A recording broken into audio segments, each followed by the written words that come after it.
All of these workers are involved with the transportation of hazardous materials, and each of them must be able to recognize and identify the wide variety of hazardous materials they may encounter in their jobs.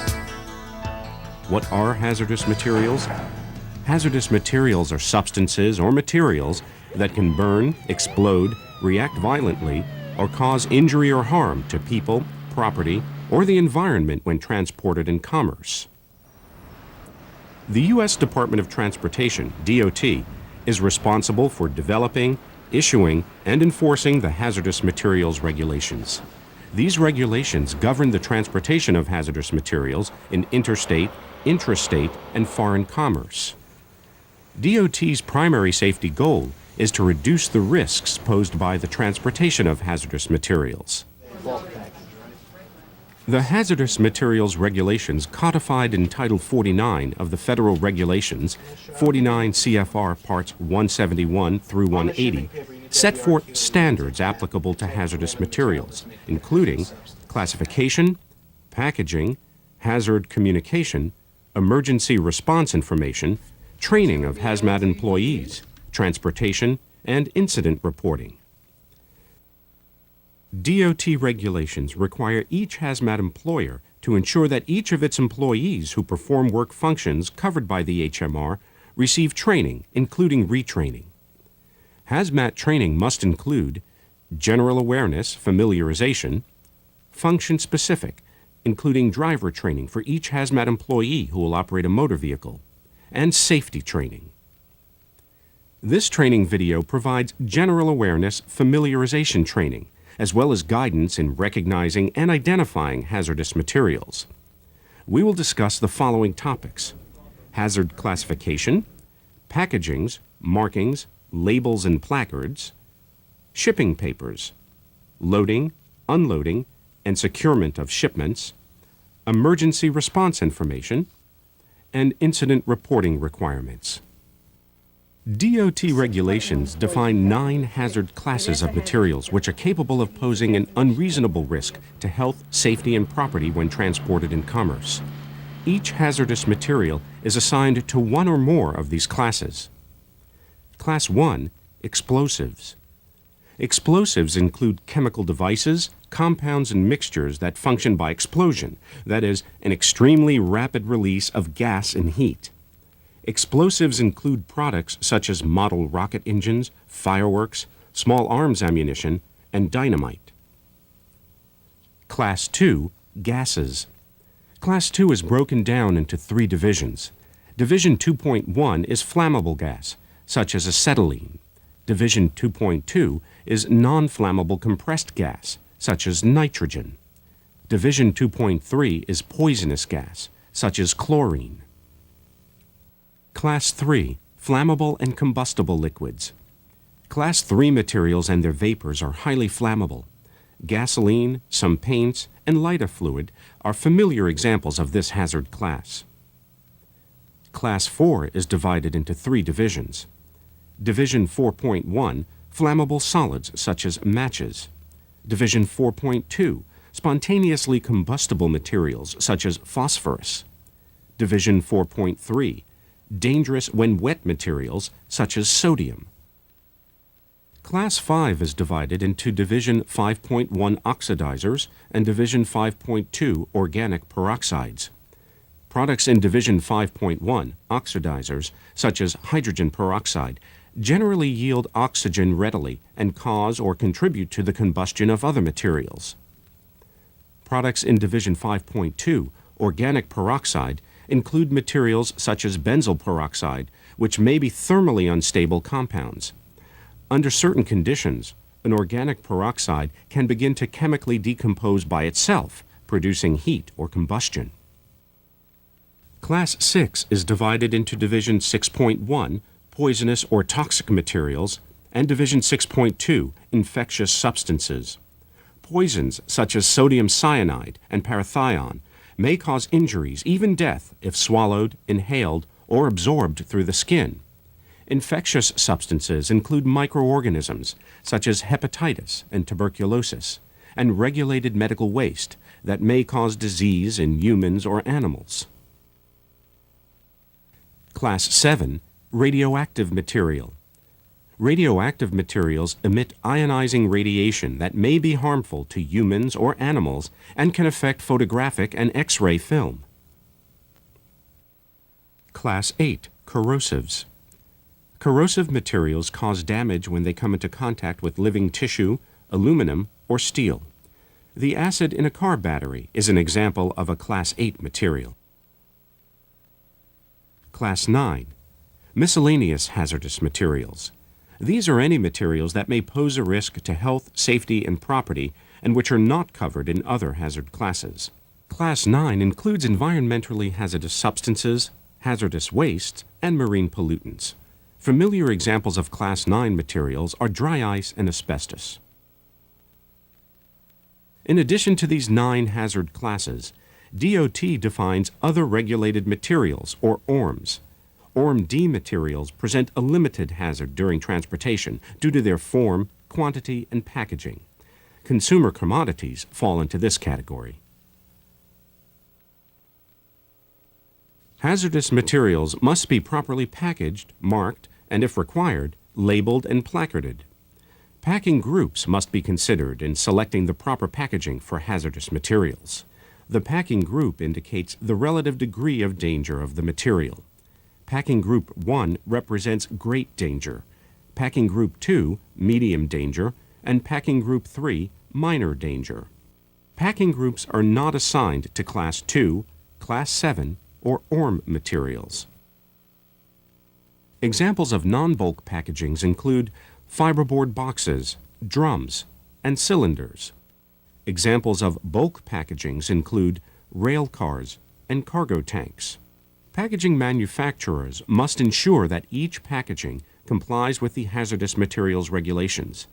The person who offers a hazardous material for transportation and commerce must use the packaging required for the specific hazardous material being offered. Markings are required on most packages. For non-bulk packages, some examples of markings are proper shipping name, identification number, shipper or consignee name and address, and orientation arrows. Examples of markings on bulk packages include proper shipping name, if required, and identification number. Other markings you may see on packages include inhalation hazard, marine pollutant, manufacturer's mark, and RQ for reportable quantity if the material is a hazardous substance. Also, a transport vehicle, freight container, or rail car in which the lading has been fumigated or is undergoing fumigation with any material is considered a package containing a hazardous material and must display the new fumigant marking. Labels and placards on packages and transport vehicles communicate important information to emergency responders in the event of an incident.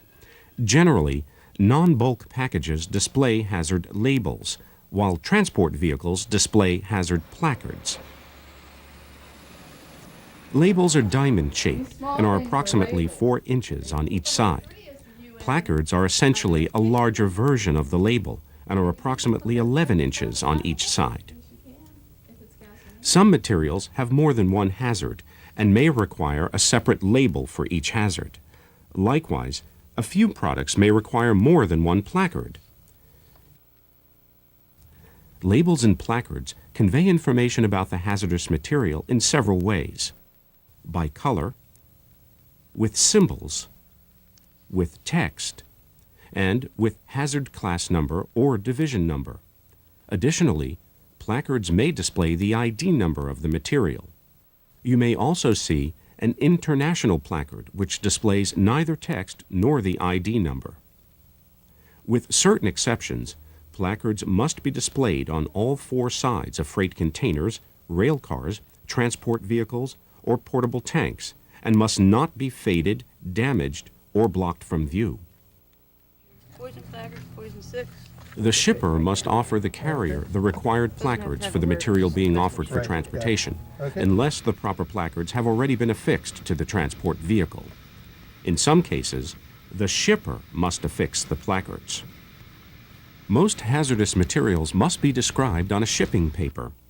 Shipping papers communicate the hazards of the material and must include the following information: proper shipping name, hazard class or division, identification number, and packing group if assigned. This is known as the basic description. The information must be listed in this order, spelled correctly, and only DOT-authorized abbreviations may be used.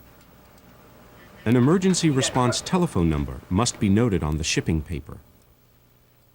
The shipping paper must show the quantity of the material by weight, volume, or other unit of measure. Additional information may be required on the shipping paper. For example, DOT exemption number if the material is being shipped under an exemption, and RQ if applicable. Other additional information which may be required on the shipping paper includes limited quantity, poison inhalation hazard, and zone A, B, C, or D as appropriate, technical name or names of contents, radioactive material, hazardous substance constituents, and residue last contained. Non-regulatory information concerning the material, such as brand or trade name, may be included, but must be listed after the required DOT hazardous material description. If a shipment contains both hazardous and non-hazardous materials, the hazardous material must be entered on the shipping paper in one of the following ways. 1. The hazardous material must be listed first, or 2. It must be printed or highlighted in a contrasting color, or 3. It must be identified by an X or RQ if appropriate in a column headed HM. Complete and accurate information on the shipping paper is critical for effective emergency response. Emergency response information must be available at all times while the hazardous material is in transportation, including storage, loading, and unloading incidental to transportation. This emergency response information may be in the form of a guide, such as the North American Emergency Response Guidebook, or other documents, such as a material safety data sheet, that include the required emergency response information. As mentioned previously, an emergency response telephone number must appear on the shipping paper. This number must be monitored at all times while the hazardous material is in transportation, and must be the number of a person who is knowledgeable about the hazards and characteristics of the materials being shipped. This person must be capable of providing incident mitigation information for the hazardous material, or have immediate access to someone with that knowledge. Finally, a signed shipper's certification is required on most shipping papers. The person who signs the shipping paper certifies that the information is complete and accurate, and that the materials have been prepared for transportation in accordance with DOT regulations. Did you just pick a load up? Doing the pesticides again, huh? Proper loading and securement are essential elements in the safe transportation of hazardous materials. Incompatible hazardous materials may not be loaded or stored next to each other. Can't put this on my truck. I got flammable material on here and this is an oxidizer. Hazardous material shipments must be blocked and braced to prevent movement during transportation. Despite all precautions, accidents do happen.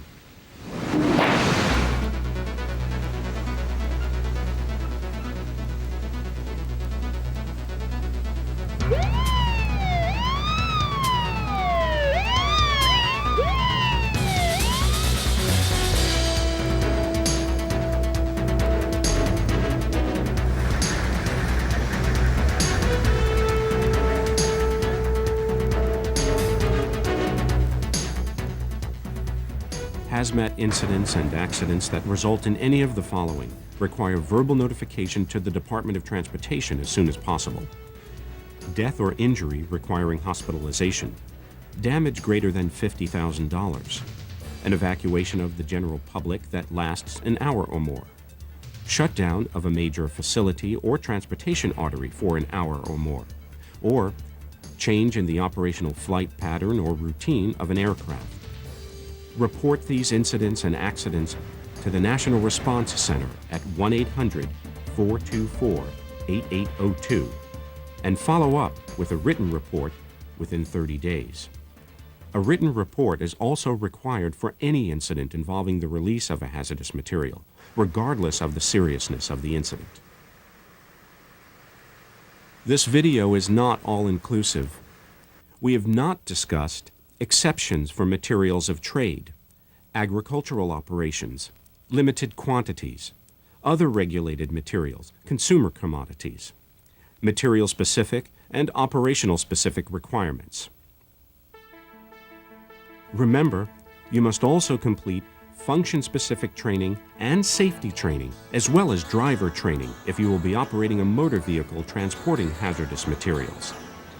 The responsibilities for hazmat safety are shared by everyone who handles hazmat shipments, from the shipper to the carrier.